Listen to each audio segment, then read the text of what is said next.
사랑하는 성도 여러분, 오늘 우리는 하나님의 말씀 앞에 함께 섰습니다. 이 시간 우리의 눈을 열어 주님의 놀라운 진리를 보게 하시고 우리의 귀를 열어 생명의 말씀을 듣게 하시며 우리의 마음을 열어 그 모든 것을 믿음으로 받아들일 수 있도록 다 함께 잠시 기도하는 마음으로 말씀을 시작하겠습니다. 이 메시지가 여러분의 마음에 깊은 울림을 준다면 좋아요와 공유를 통해 이 은혜를 주변에 나누어 주십시오. 하나님의 말씀을 함께 나누는 것은 가장 귀한 사랑의 실천입니다. 또한 구독을 통해 저희와 함께 계속해서 이 영적인 여정을 걸어가시는 모든 분들의 삶 위에 하나님의 크신 축복이 함께 하시기를 간절히 기도합니다. 성경 여호수아 8장으로 함께 가보겠습니다. 지난 시간 우리는 여리고 성을 무너뜨리는 기적적인 승리 뒤에 찾아온 이스라엘의 쓰라림 패배를 목격했습니다. 아간 한 사람의 범죄로 인해 아이 성과의 첫 전투에서 실패하고 이스라엘 진영 전체는 깊은 절망과 혼란에 빠졌습니다. 하나님의 불타는 진노가 그들 위에 머물렀고 아골 골짜기는 괴로움의 골짜기라는 이름 그대로 이스라엘의 수치와 아픔의 상징이 되었습니다. 어쩌면 많은 이들이 이렇게 생각했을지 모릅니다. 이것이 끝인가? 하나님의 약속은 여기서 멈추는 것인가? 애굽을 탈출하고 홍해를 건너고 요단강을 마른 땅처럼 건넜던 그 모든 기적의 여정이 고작 이 작은 성 앞에서 좌절하기 위함이었나? 실패의 순간 우리의 믿음은 이처럼 흔들리기 쉽습니다. 하지만 오늘 본문 여호수아 8장 1절은 바로 그 절망의 한가운데서 시작됩니다. 하나님께서는 여호수아에게 이렇게 말씀하십니다. 두려워하지 말며 놀라지 말라. 군사를 다 거느리고 일어나 아이로 올라가라. 보라, 내가 아이 왕과 그의 백성과 그의 성읍과 그의 땅을 다 내 손에 넘겨주었노니 얼마나 놀라운 위로와 격려의 말씀입니까? 이 말씀은 하나님께서 여호수아서 한 장에서 처음 여호수아를 지도자로 세우실 때 주셨던 강하고 담대하라, 두려워하지 말며 놀라지 말라는 약속과 정확히 일치합니다.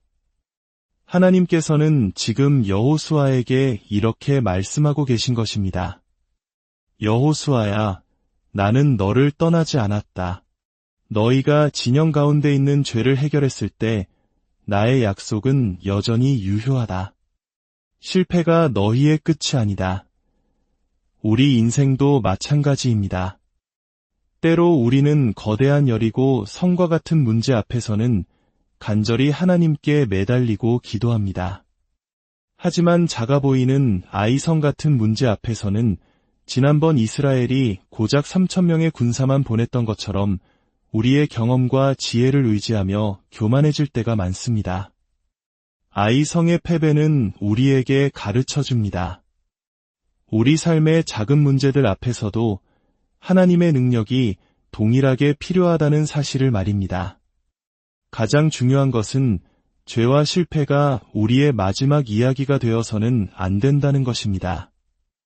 때로 우리는 끔찍한 죄를 짓거나 반복되는 실패에 빠지면 그것이 평생 우리를 따라다니는 주홍 글씨가 될 것이라고 생각합니다. 나는 평생 알코올 중독자로 살 거야. 나는 가늠한 자라는 꼬리표를 뗄 수 없을 거야 라고 스스로를 정죄합니다. 그러나 하나님께서는 오늘 말씀을 통해 선포하십니다. 죄와 실패는 결코 너의 정체성이 될 수 없다고 말입니다. 회개하고 돌이키는 자에게 하나님께서는 언제나 두 번째 기회를 주시는 분입니다. 하나님께서는 여호수아에게 구체적인 군사 전략을 지시하십니다.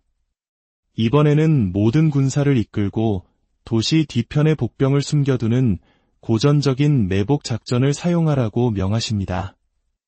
이스라엘 군대가 아이성을 공격하다가 지난번처럼 패배하여 도망치는 척하면 승리에 도취한 아이성의 모든 군사들이 성을 비우고 그들을 추격할 것입니다. 바로 그때 숨어있던 복병들이 텅 빈 성을 점령하는 계획이었습니다. 이 작전은 정확하게 맞아떨어졌습니다. 여호수아가 손에 든 단창을 들어 신호를 보내자 모든 것이 계획대로 움직였습니다. 여기서 우리는 여호수아의 모습에서 새로운 모세의 그림자를 봅니다. 과거 아말렉과의 전투에서 모세가 팔을 들었을 때 이스라엘이 승리했던 것처럼, 홍해 앞에서 모세가 지팡이를 내밀었을 때 바다가 갈라졌던 것처럼 이제 여호수아가 하나님의 대리자로서 그 권능을 행하고 있는 것입니다. 결국 아이성의 모든 백성 12,000명이 전멸했고 성은 불타 영원한 폐허더미가 되었습니다. 그리고 그 성문 입구에는 아이 왕의 시체 위에 거대한 돌무더기가 쌓였습니다. 이로써 여호수아서에는 세 개의 중요한 돌무더기가 등장합니다. 첫째는 요단 강가에 세운 기념비로 강을 가르신 하나님의 기적을 기억하게 합니다. 둘째는 아골 골짜기의 돌무더기로 죄에 대한 하나님의 무서운 심판을 상징합니다. 그리고 셋째는 바로 이 아이성의 돌무더기로 하나님의 백성을 대적하는 세상 권력의 최후와 하나님의 완전한 승리를 보여주는 기념비입니다. 이 돌무더기들은 이스라엘 후손들에게는 경고와 교훈을, 주변 민족들에게는 이스라엘의 하나님이 얼마나 두렵고 위대한 분이신지를 증언하는 징표가 되었습니다. 그런데 아이성의 전투와 승리의 기록이 끝난 후 이야기는 예상치 못한 방향으로 흘러갑니다. 30절부터 마지막 절까지는 갑자기 전투 장면이 멈추고 이스라엘 백성 전체가 참여하는 장엄한 예배의식이 기록되어 있습니다. 많은 사람들이 이 부분을 전투 이야기 뒤에 붙은 부록처럼 여길 수 있지만 사실 이 마지막 단락이야말로 여호수아서 전반부를 관통하는 핵심 메시지를 담고 있습니다. 이것을 이해하기 위해 우리는 잠시 여호수아서의 전체 구조, 즉 큰 그림을 볼 필요가 있습니다. 여호수아서는 크게 세 부분으로 나뉩니다. 1장부터 11장까지는 가나안 땅 정복에 대한 이야기입니다. 12장부터 21장까지는 정복한 땅을 각 지파에게 분배하는 내용입니다.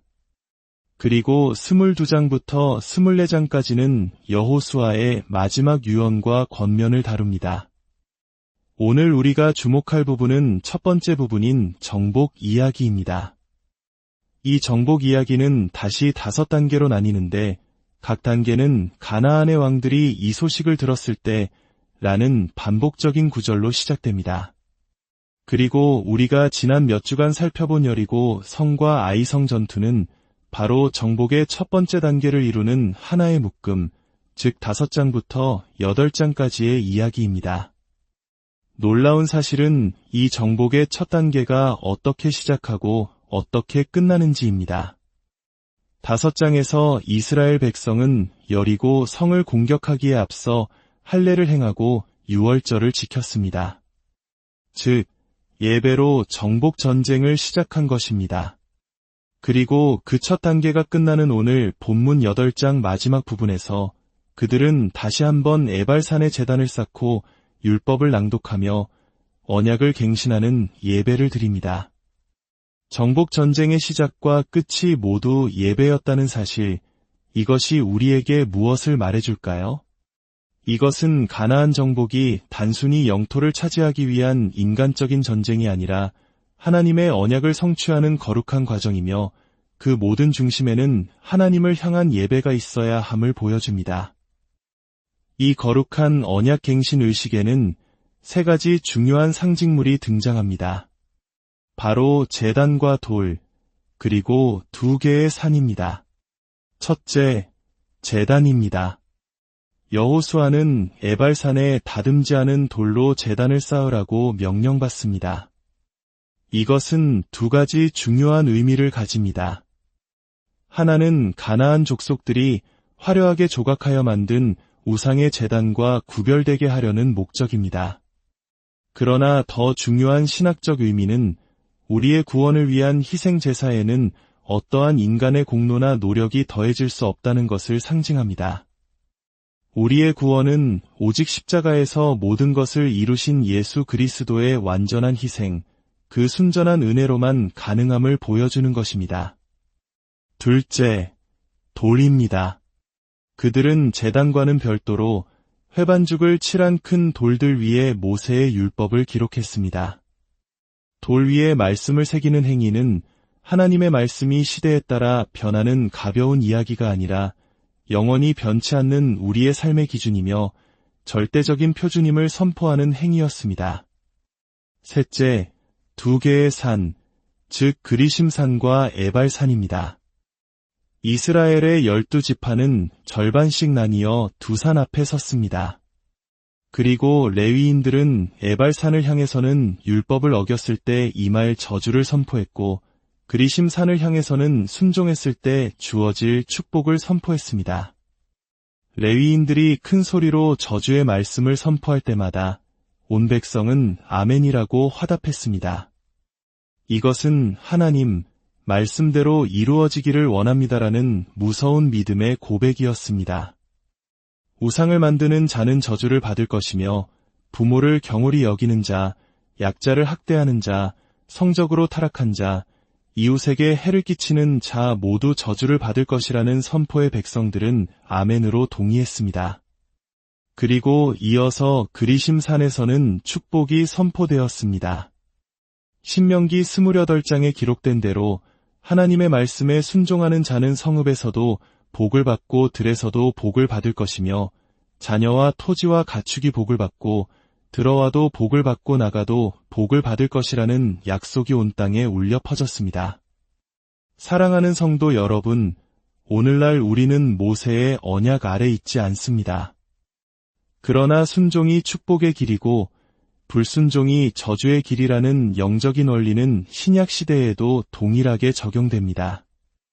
에베소서에서 사도 바울은 거짓말, 도둑질, 음란, 탐심과 같은 죄를 행하는 자들은 하나님 나라의 유업을 받을 수 없다고 경고합니다.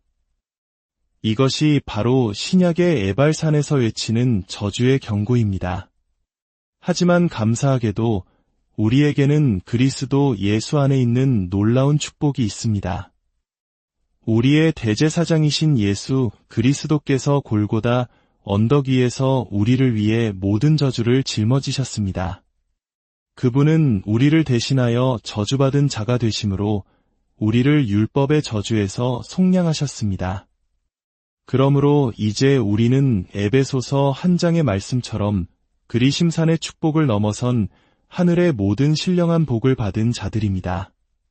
하나님께서는 창세 전에 우리를 선택하셨고 그분의 아들들이 되게 하셨으며 예수 그리스도 안에서 우리에게 값없이 은혜를 베푸셨습니다. 이것이 바로 우리가 받은 궁극적인 축복입니다. 오늘 여호수아 8장의 이야기는 우리에게 분명히 보여줍니다. 실패는 끝이 아니며 회개하고 돌이킬 때 하나님은 언제나 승리의 길을 열어주십니다. 그러나 그 승리의 목적은 단순히 세상적인 성공이 아니라 하나님을 예배하고 그분의 말씀 앞에 서서 저주가 아닌 축복의 길을 선택하며 살아가는 것입니다. 오늘 말씀을 통해 여러분의 삶에 하나님의 크신 축복이 가득하기를 소망합니다. 우리가 걸어가는 길이 저주의 길이 아닌 예수 그리스도 안에서 약속된 영원한 생명과 축복의 길이 되기를 주님의 이름으로 축원합니다. 하늘에 계신 우리 아버지, 오늘 주신 말씀을 통해 우리의 삶을 돌아봅니다. 실패의 자리에서 우리를 일으키시고 다시금 승리의 길로 인도하시는 주님의 은혜에 감사합니다. 우리가 세상의 승리에 취해 교만하지 않게 하시고 언제나 예배의 자리, 말씀의 자리로 나아가게 하옵소서. 예수 그리스도께서 우리의 모든 저주를 짊어지셨으니 이제는 우리 모두가 하늘의 신령한 복을 누리며 축복의 통로로 살아가는 인생이 되게 하여 주시옵소서. 예수님의 이름으로 기도합니다.